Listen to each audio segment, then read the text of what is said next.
nice big fancy room this time. This is Joe Nickell. He's considered the world's leading paranormal investigator.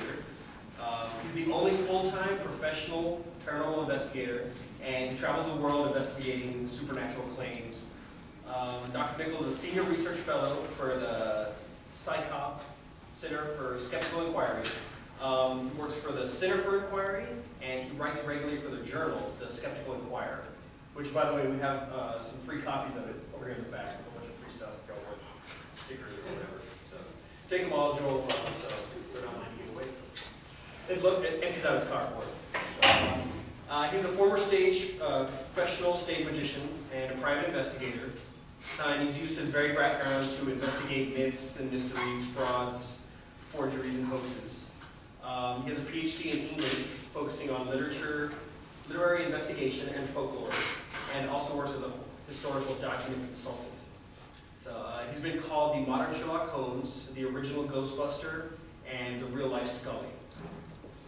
So in contrast to the mystery mongers on one hand and the kind of so-called debunkers on the other, he believes that mystery should neither be dismissed just out of hand or fostered, rather that these claims should be investigated with a view towards solving them. Dr. Nickell employs scientific inquiry, critical thinking, and the use of reason in examining these issues. So help me in welcoming Dr. Joe Nickell.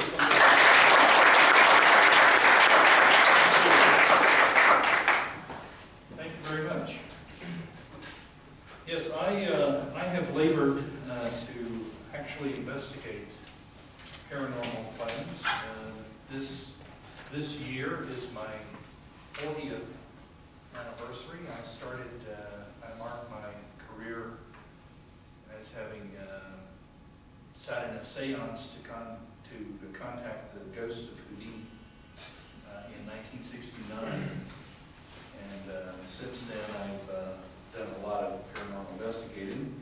You may see me occasionally on your TV screen. I did maybe a dozen shows for National Geographic. Is It Real?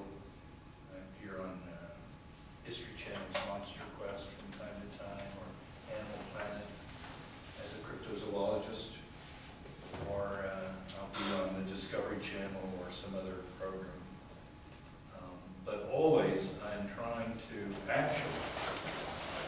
actually investigate a claim and explain it, not hype a mystery or debunk it.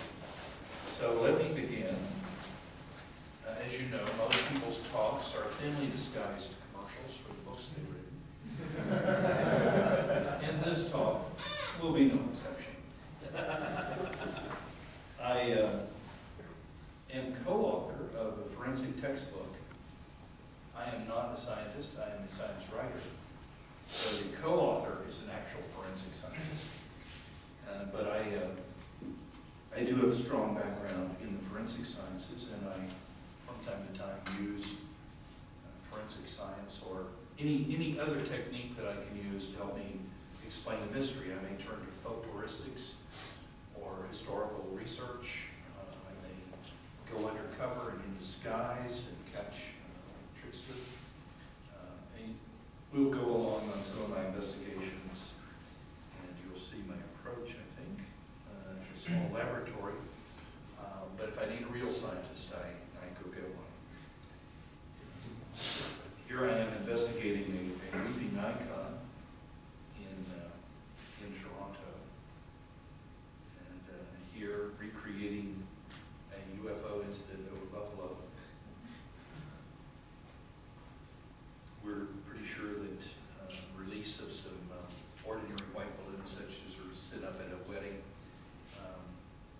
it exactly duplicated it. In fact, the shock jocks that dared me to explain this video, who were friends, I've been on their show many times, and we had some fun because we invited them in after we'd done our experiment.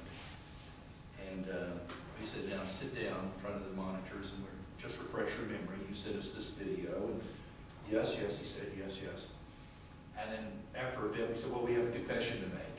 That's not the one you gave us, that's the one we made. And he said, okay, I confess.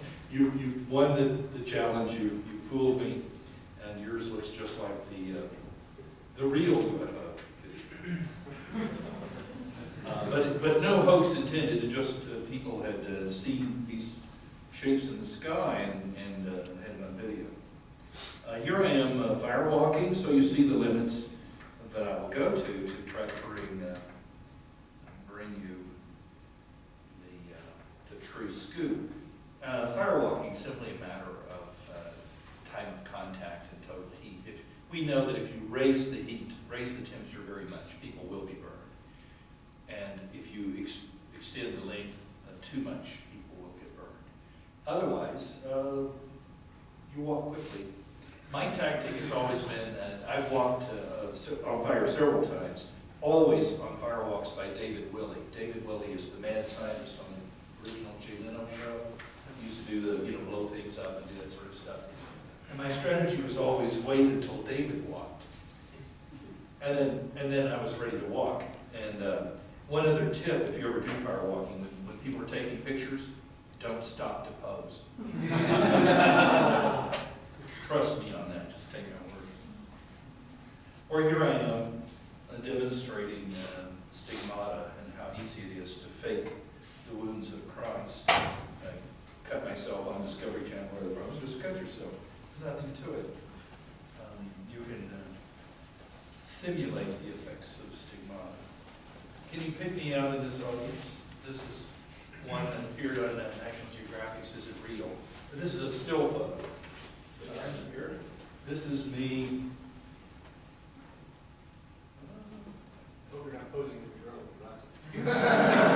Why is this not working? It's truly a mess. Oh, there we go. It disappears. Can you see? There it is on the wall. There it is. It's kind of disappeared. That's me with the funny glasses and the cane. Would you like to borrow a green laser pointer? It might work better. I don't know. I've never had trouble with one before, but this just doesn't show up at all. I can't see it. The one on the right, Hmm? on the right, sitting down. Whoa. I am this guy. See me? Okay. Thank you. Good luck getting this back. So, I'm just trying to keep ahead of you with pictures so I know which slide is next. So we go down to my first really serious investigation was at McKinsey House in Toronto in 1972, where for some 10 years before, at this house at 82 Bond Street, downtown Toronto, all kinds of ghostly shenanigans were reported.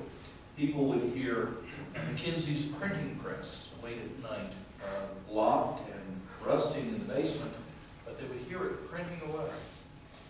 They would hear footsteps on the stairs late at night when the house was locked and there was no one in the house, and yet there were different ear witnesses to these events. Caretaker's wife in a back bedroom woke up one night back here and heard over here where the staircase is, heard those heavy thudding footsteps, and woke up one night and saw a ghostly figure standing beside her bed. So, do we need any more evidence than this?